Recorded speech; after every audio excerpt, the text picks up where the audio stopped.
अंतरिक्ष यात्री सुनीता विलियम्स और बुच विल्मोर अन्य 2 अंतरिक्ष यात्रियों के साथ स्पेस एक्स के ड्रैगन कैप्सूल से धरती पर लौट आए हैं।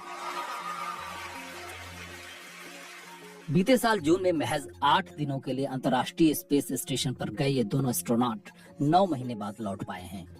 बोइंग का जो स्टारलाइनर यान उन्हें वापस धरती पर लाने वाला था वो खराब हो गया था, इसलिए उन्हें इतना लंबा इंतजार करना पड़ा।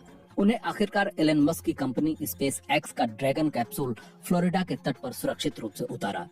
इंटरनेशनल स्पेस स्टेशन से अनडॉक होने के बाद यान को धरती पर पहुंचने में 17 घंटों का लंबा वक्त लगा। जानिए कैसी थी ये यात्रा और कैप्सूल के स्प्लैश डाउन करने के बाद क्या क्या हुआ।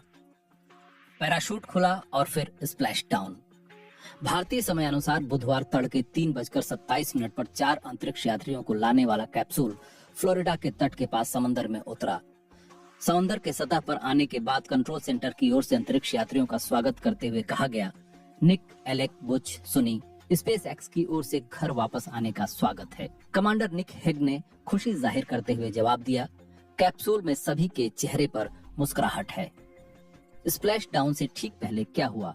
पृथ्वी के वायुमंडल में प्रवेश करते समय ड्रैगन कैप्सूल की रफ्तार 17,000 मील प्रति घंटा थी, जिसे कुछ मिनटों के अंतराल पर तेजी से धीमा किया गया। 2000 डिग्री का तापमान और हीट शील्ड, कितना खतरनाक था यह सफर। जब कैप्सूल धरती के वायुमंडल में प्रवेश किया तो कम्युनिकेशन ब्लैकआउट हो गया था, जो कि करीब 3:20 पर फिर से बहाल हुआ। वायुमंडल में प्रवेश के बाद अंतरिक्ष यान के प्लाज्मा शील्ड का तापमान 1927 डिग्री सेल्सियस तक पहुंच गया था, लेकिन हीट शील्ड सवार अंतरिक्ष यात्रियों को इतनी तेज गर्मी से बचाने में मददगार साबित हुई। करीब 3:21 पर अंतरिक्ष यान ऑटोनोमस यानी स्वचालित हो गया था, यानी अंतरिक्ष यात्री इसे नियंत्रित नहीं कर रहे थे। इस दौरान उनके सामने लगे टच स्क्रीन पर वे सारी गतिविधियों को देख पा रहे थे।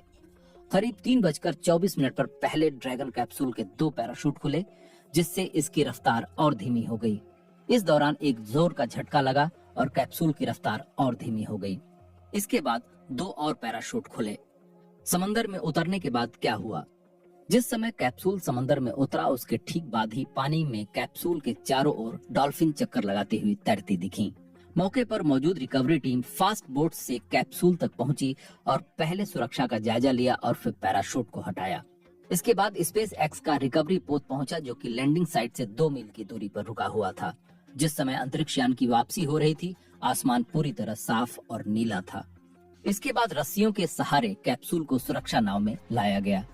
जब कैप्सूल का हैच खुला, ड्रैगन का साइड हैच खुला और सारी दुनिया अंतरिक्ष यात्रियों की झलक पाने का इंतजार करने लगी।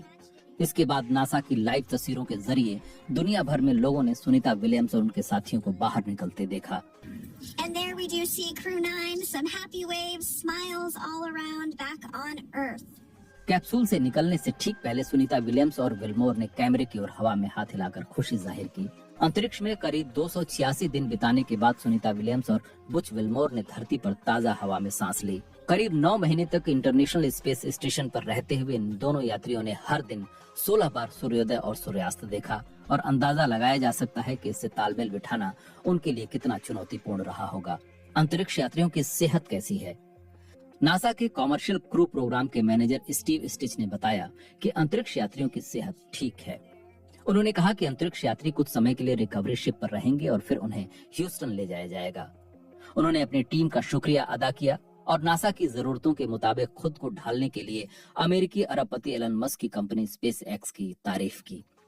हालांकि अंतरिक्ष यात्रियों का मेडिकल चेकअप किया जा रहा है और जब यह प्रक्रिया पूरी हो जाएगी, इसके बाद परिवार से मिलने की इजाजत मिलेगी।